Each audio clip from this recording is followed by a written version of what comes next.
Canada is now on the track to censor and regulate streaming services and social media platforms. They've got more regulation coming.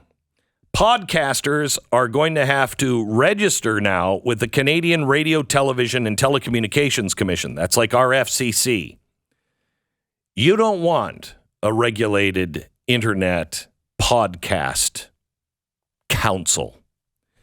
The Online Streaming Act, formerly Bill C-11, goes into effect November 28, meaning any online streaming service that operates in Canada and generates revenue of more than $10 million in any given year will have to register with CRTC. That's their FCC. Canadian government pitches the new rule as a modern broadcasting framework that can adapt to changing circumstances. To do that, we need broad engagement and robust public records. It requires those podcasters to register with the government only once and collect all of its basic information from them. They have a new streaming service, need to provide information about their activities in Canada. Wow, that doesn't sound dystopian at all. One of our friends to the program actually wrote, I think, one of the better comebacks for this. Brian Lilly wrote, the CRTC now wants to regulate podcasts. Here's my simple message to them. Go to hell. Brian Lilly is on the phone with us now from Canada. Hello, Brian. Hello, Glenn. I didn't think I'd be able to say go to hell on the program. I thought I'd have to say go to Pat Gray's hometown. But, there, you said it, so I can say it. Will I be able to say it in Canada in the future? I don't know. This is a bizarre act, because you guys follow politics closely. Sometimes politicians pass a law that's very prescriptive and it details everything. Other times they pass a broad law and then they leave the rest up to regulation. Yes. So, some people are saying, well, this podcast registry and the whole bill will lead to censorship. And defenders are saying, no, it won't. And I'm saying, well, actually, it could, and that's a problem because so much of it is left up to regulation of our broadcast regulator, which has done such a bang-up job that they're going to regulate the internet now. Check out their website. It looks like it was built for the Netscape Navigator era. So are you concerned about, they have done everything they could to shut you up, to shut Rebel News up, Toronto Sun, all of this stuff. How concerned are you that this is the beginning of the shutdown of voices in Canada? I am concerned. And I'll give you an example from a podcast episode that we just dropped today. So I host a podcast called Full Comment for my employer, Post Media. They own the Toronto Sun and a bunch of other newspapers, a lot of conservative-leaning newspapers like National Post, and interviewed this woman named Catherine Barbelsing, and she's known as Britain's strictest headmistress. Maybe you've heard of her. She runs this school, inner city London. The kids have to walk through the hallway silently. There's dress codes. There's strict measures in place. There's expectations, traditional curriculum.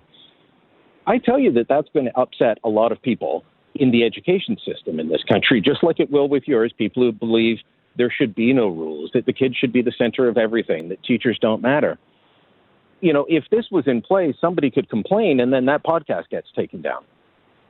I'm not saying that will happen, but the rules are in such a way that anything you say that upsets somebody who's on the progressive side, that could definitely end up taking away my ability to put forward interesting ideas and information. So do you know about Chloe Cole? Yes. Okay, so Chloe Cole, she is detransitioned and is on the speaking tour all the time now, speaking out. She's a brave girl, and she's speaking out about how bad it was for her when she was 11 and 12, and she's had her breasts removed, and she can't have children most likely, and it's bad. It's really bad. She was giving an event against the treatments and surgeries on minors. She was going to speak at a ticketed event, and Eventbrite deplatformed the event because it violated their policy on hateful, violent, and dangerous events. Now, how's that make sense to anybody? It doesn't, and that's without even this podcast registry. There's a lot of it that ends up being self-censorship by corporations, or Jordan Peterson's case. I know you've talked to Jordan Peterson. I talked to him just a couple of weeks ago after he lost at the College of Psychologists of Ontario. Crazy. He has to undergo re-education training. Is he going to do it? No, I think he told them to go to Helena, Montana. Yeah, okay. And he's challenging them in court. And the last I talked to him, he was still quite defiant, as he should be. But we've got enough self-censorship already. We don't need this. And while I understand that you could update the Broadcasting Act, there's certain things that needed to be done. The Trudeau government looked and said, we need to update the Broadcast Act for the online age. Great. Let's put in all kinds of stuff that could lead to bad places. Let's make it so that our civil servants, our appointees, will control what can be said online.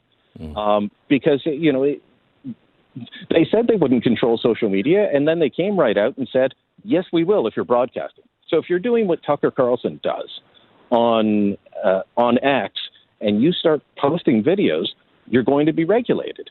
And they say, well, we're just regulating the online streamers. We're regulating the platforms, not the individual users. That's like saying, I'm going to regulate the highways, but not the individual drivers. So I'm going to, pass all these new rules on how you have to drive on the highway, but that doesn't apply to individual drivers. Yeah, unless you're on the highway. And it also, if they say we're just going to do this to the platforms, well, then the platforms will enforce it. That's what's happening here in America. They're just saying, what do we have to do to impress upon you your responsibility to stop this kind of talk?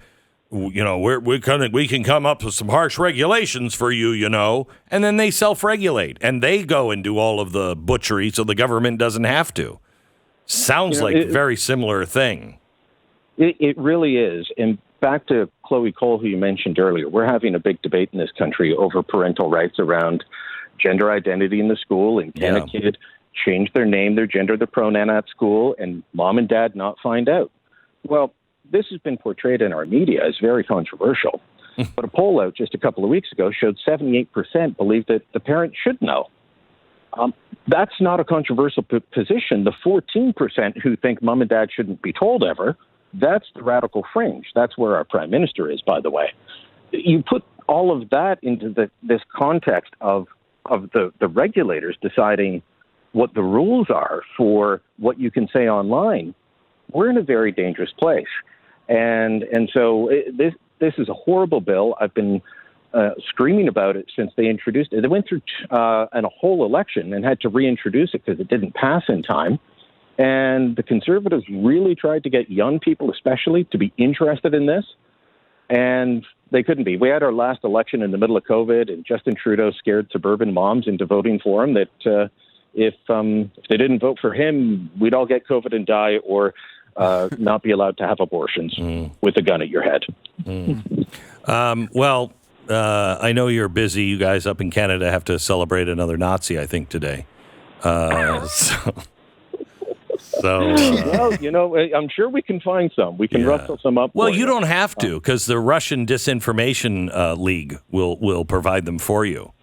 You just have to root them out.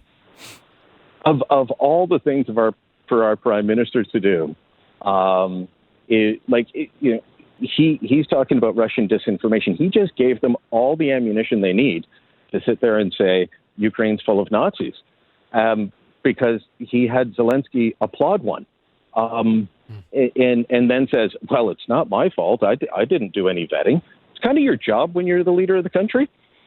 Or your staff's job, to make sure that a foreign visit goes well. Yeah. I would, I haven't seen Ronald Reagan or really any president. I say that I should say anybody on the right bring up an old Nazi and go, we should really celebrate this guy. They'll bring up old Marxists from time to time, but not Nazis. All right, Brian. True. Best of luck to you, man. Thank you, guys. Okay, I guess Canada is out. Not going to be able to go up there.